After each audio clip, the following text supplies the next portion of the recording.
Olá, para a nossa reflexão de hoje, eu trago o Salmo de número 33, nos versos de 16 ao 20, aonde nós lemos: Nenhum rei se salva pelo tamanho do seu exército, nenhum guerreiro escapa por sua grande força. O cavalo é vã esperança de vitória, apesar da sua grande força é incapaz de salvar. Mas o Senhor protege aqueles que o temem, aqueles que firmam a esperança no seu amor, para livrá-los da morte e garantir-lhes vida, mesmo em tempos de fome. Nossa esperança está no Senhor. Ele é o nosso auxílio e a nossa proteção.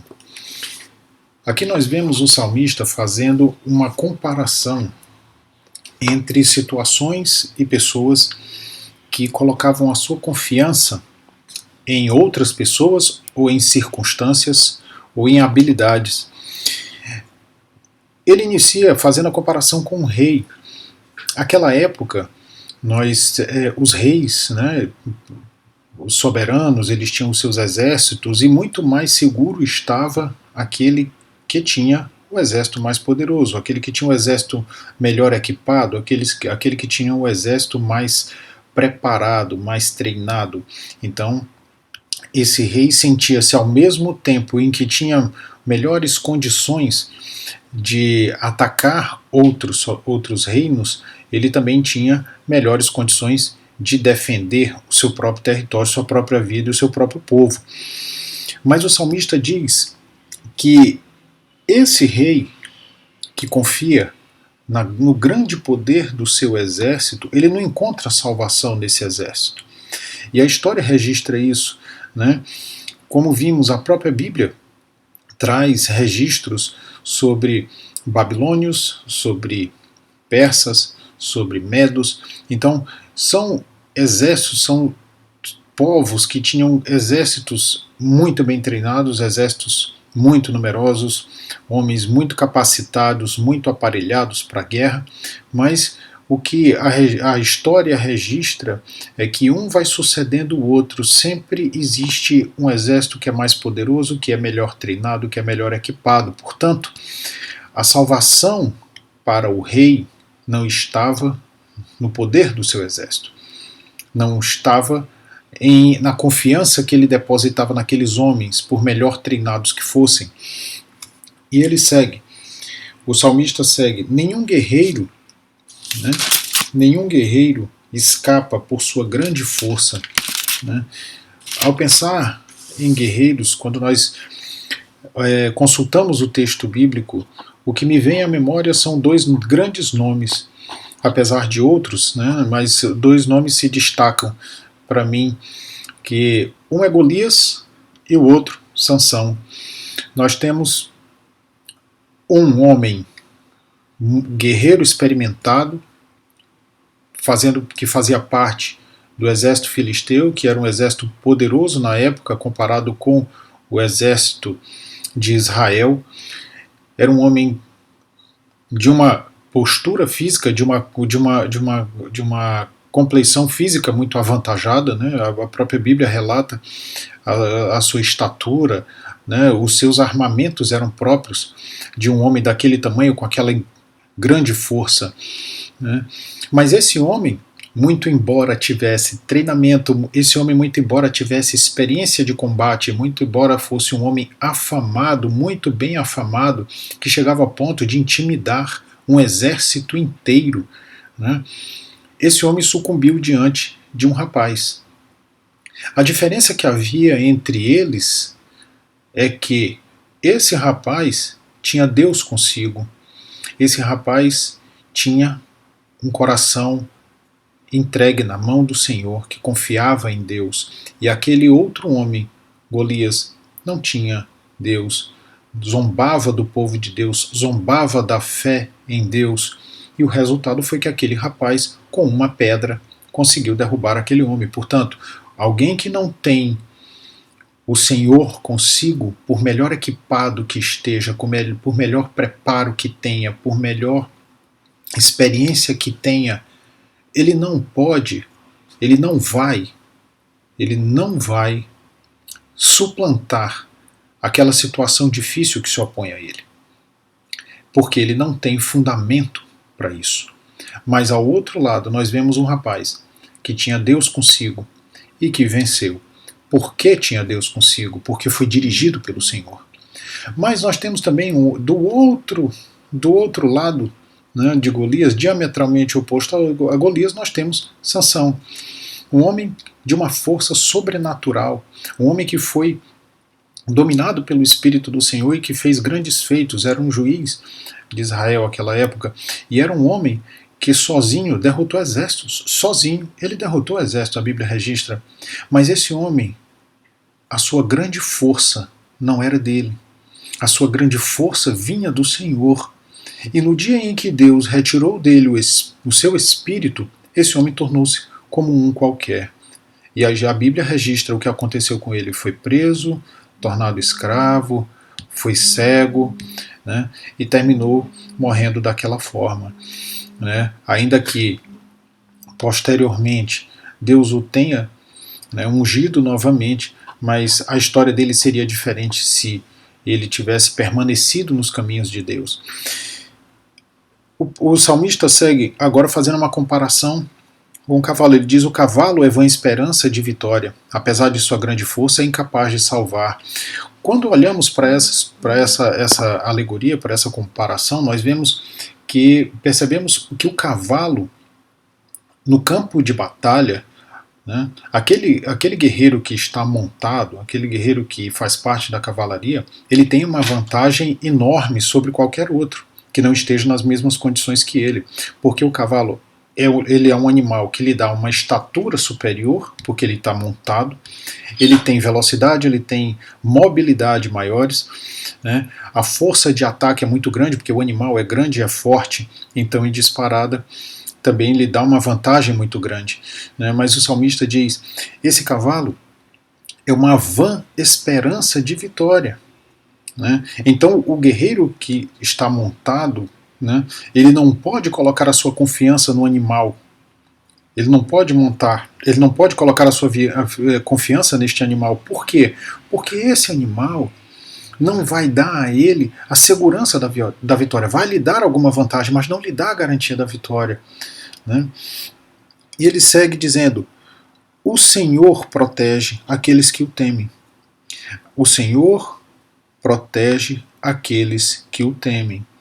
Esse temor, ele é a melhor tradução para mim, a melhor forma de compreender essa palavra, o temor do Senhor, aquele que teme o Senhor, significa aquele que respeita a palavra, aquele que respeita Deus, aquele que respeita os princípios bíblicos, aquela pessoa que se esforça por viver conforme os preceitos bíblicos, conforme o padrão definido por Deus para o cristão. Então ele diz: esta pessoa será protegida pelo Senhor, porque ele também protege aqueles que firmam a esperança no seu amor. A esperança de todos aqueles outros homens, a esperança do rei estava no seu exército. A esperança do guerreiro estava na sua força, na sua habilidade, nos seus armamentos. A esperança do cavaleiro estava na sua montaria. Mas ele diz que tudo isso é vão, tudo isso é inócuo, tudo isso é estéril, não vai ter resultado. Mas ele diz que aquele que coloca a sua esperança no amor do Senhor, esse é protegido por Deus. E o que significa colocar a sua esperança no amor do Senhor? Precisamos compreender que Deus nos ama acima de qualquer coisa. Deus nos ama acima dos nossos erros, das nossas falhas. Deus nos ama acima daquilo que nós achamos que somos. Deus nos ama apesar dos nossos defeitos.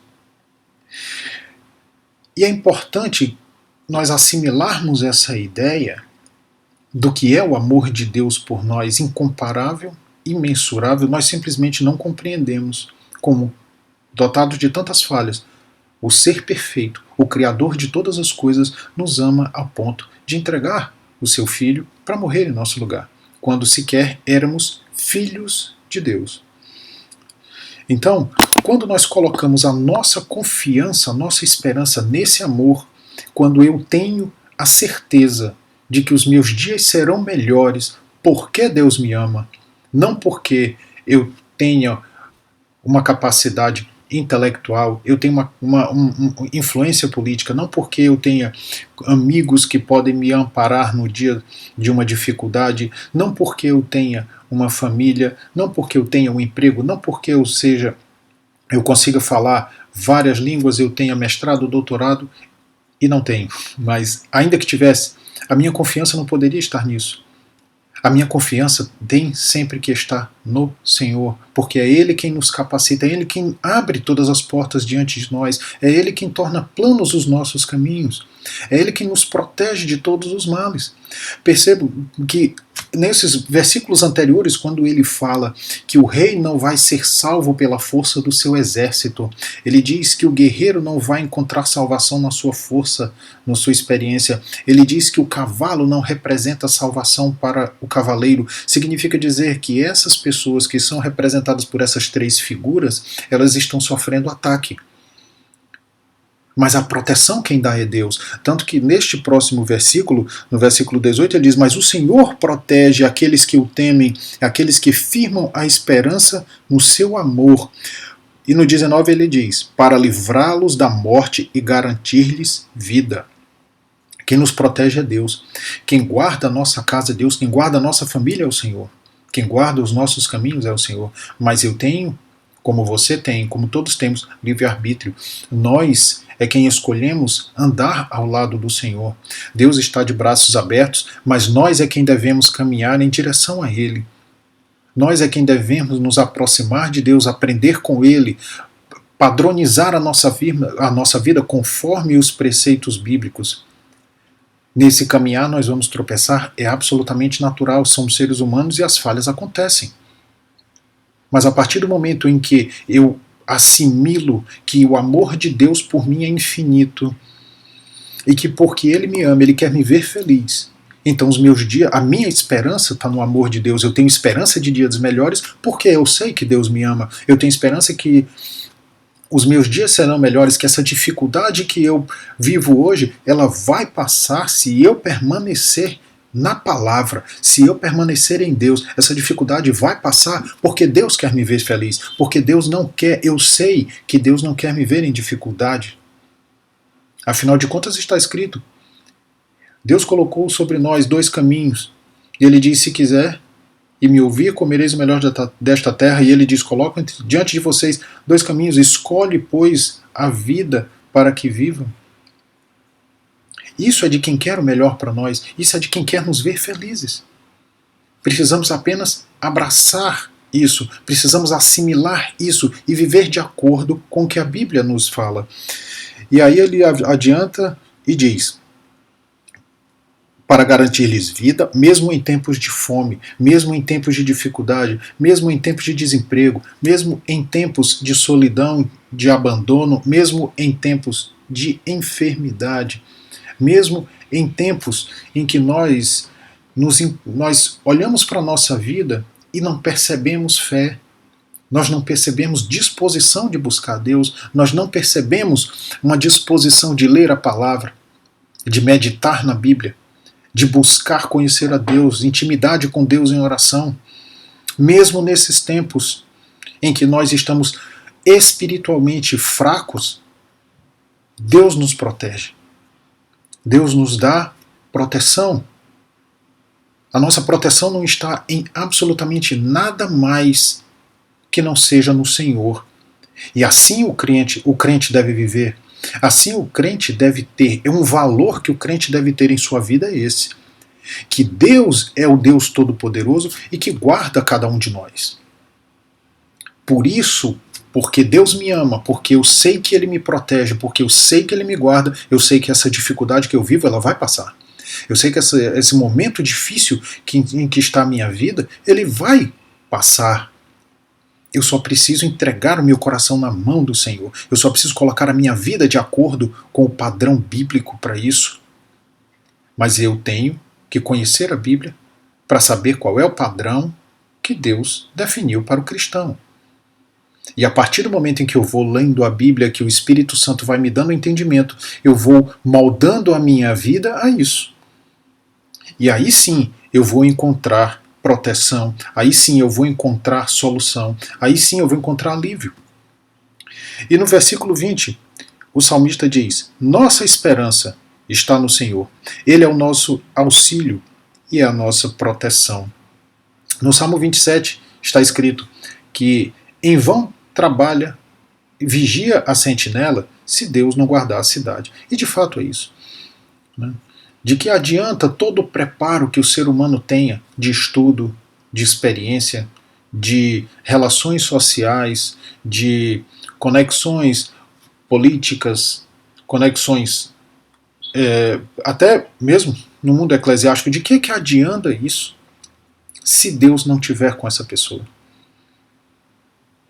Portanto, irmãos, a nossa confiança ela tem que estar no Senhor. A nossa esperança tem que estar no amor de Deus por nós. E ao fazer isso, ao deixarmos de confiar, de depositar a nossa esperança, porque alguém nos prometeu alguma coisa, alguém empenhou a sua palavra, que vai nos ajudar, que vai nos garantir alguma coisa, a partir do momento em que nós deixamos de acreditar nisso e colocamos a nossa confiança em Deus, aí sim haverá proteção para a nossa vida e mudança na nossa vida. É possível sim que uma pessoa, Deus abençoe a nossa vida através de uma pessoa. Quantas vezes isso já não aconteceu? Você está precisando de uma ajuda, chega alguém e lhe estende a mão. Às vezes nem crente é. Às vezes nem cristão essa pessoa é. Às vezes a fé que ela professa é outra. Mas isso não impede que ela tenha sido instrumento de Deus para abençoar a nossa vida. Portanto, não esqueçamos que por mais que seja através de alguém que a solução nos venha, ela de fato vem do Senhor. Então, irmãos, é uma reflexão que é colocada para todos nós e que o nosso coração saiba discernir entre a confiança em Deus, a esperança no seu amor e aquilo que nós devemos abandonar, que é a confiança, colocarmos a nossa esperança nas mãos de outras pessoas, em acontecimentos aleatórios ou em qualquer outra coisa. Amém? Vamos orar? Senhor, te damos graças, Pai, pela Tua palavra, pelos Teus ensinamentos. E pedimos, Senhor, em nome de Jesus, que o Senhor nos ajude. Nos ajude, Deus, a tirar a nossa confiança de tudo aquilo que não nos protege, de tudo aquilo que não é capaz, não tem poder para mudar a nossa vida, mas sim em Ti, Pai. Que tenhamos, Deus, claro que a nossa esperança deve estar no amor do Senhor por nós, para que finalmente possamos encontrar proteção e alívio nos dias de dificuldade. É o que nós te pedimos, ó Deus, em nome de Jesus. Amém.